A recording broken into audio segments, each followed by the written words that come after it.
this is a popular Spanish tapas dish. You might have a little glass of Rioja, some friends, just standing up, having order at tapas, get a few plates going. You're getting the vibe, aren't you? I'm getting the vibe. Getting the vibe. Now, typically it'd be done with a white potato. Now, I'm going to make this Patatas Bravas, and I'm making it a little bit eggy as well, which is my little change on it.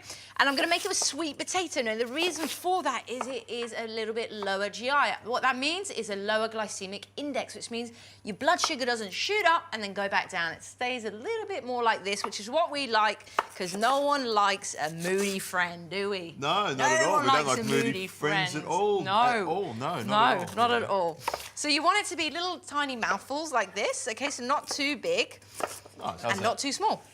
That's perfect. And what we're going to do is I have a baking tray over there while you keep doing that. Ah, there we go. I was wondering what that was for. And what I'm going to do is I'm just going to scatter it all on here. And I have my oven set at 180, and it's going to need about 40 to 50 minutes. But when these come out, they're like little sweets. They are so gorgeous. All that natural sugar comes out of the sweet potato.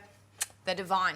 So, of course, we need a bit of extra virgin olive oil. There we go. We're working together beautifully today, aren't we? There we go. That way we're not going to get moody, are we? Nah, we don't get moody. There we go. I'm going to the pepper. So, into the oven they go. If you want to put them in for me, Adrian. Gotcha. Wonderful. Now, Adrian, what I want you to do is just chop up very nicely that onion and that garlic. Now, I have a beautiful sauté pan here, which is not just a sauté pan.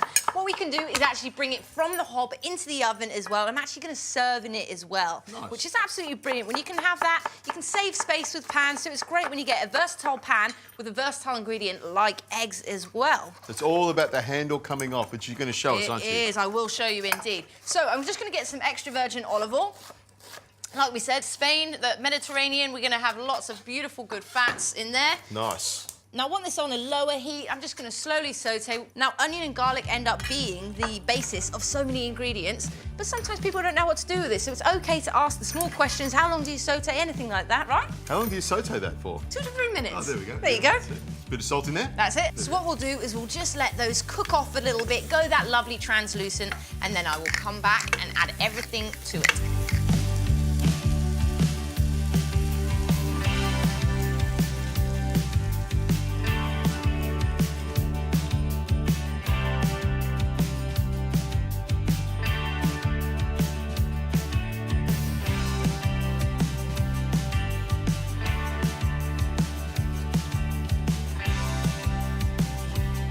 They are looking amazing. So all I did was add 1 can of chopped tomatoes, a little bit of paprika, some chili, some oregano, salt and pepper, and that's beautiful sauce. So all we need to do now is just add those gorgeous bits of sweet potato. Yeah, the tray's cooled down a little bit, so I'll just put it in with my hand.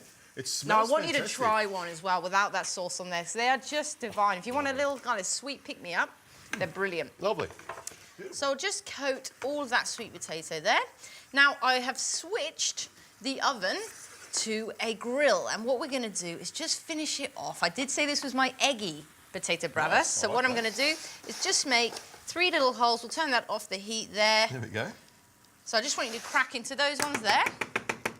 There we go. Into Those there. lovely eggs, I'll get one as well. Nice, it's a bit going over this side, but that's okay. That's okay. Now, this is a messy dish. Don't you worry about that.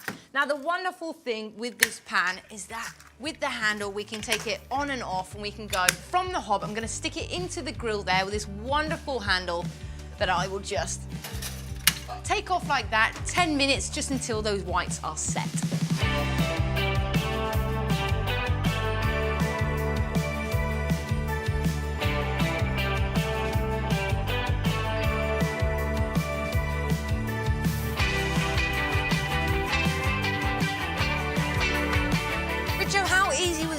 Not only that, handle off, we'll just serve it like that. Very, very clever. Rusticker style, I like to call that. So a bit of fresh parsley. I might put a little bit of extra olive oil on there, a bit of cracked black pepper. I can do that for you. A little swizzle of that and some salt as well. So a sprinkling of salt. There we go. I love plenty of pepper on my eggs. Me too, most definitely. So, of course, all we need to do now is just try it. Now, of course, you need to taste the egg, Adrian, don't we? That's what really, it's all really about. good. I love the sweetness of the potato, and the tomato goes so well with it. It's just fantastic. And the way that the egg sets, you know, sets it and holds it all together, it's really good. And, of course, the yolk in the centre. Let me test that. Oh, my goodness. Mansfield, you've cooked it perfectly, if I say so myself. Well done. Now, the great thing is, if you're cooking this for yourself and you want to have a little bit tomorrow, maybe the next day, plop a lid on there. That will be absolutely fine in the fridge, not taking up too much space either. It doesn't really get much more simple than that, does it? Rosie, take the lid off because it's not going in the No, fridge. it's We're not going to eat it all. in the fridge.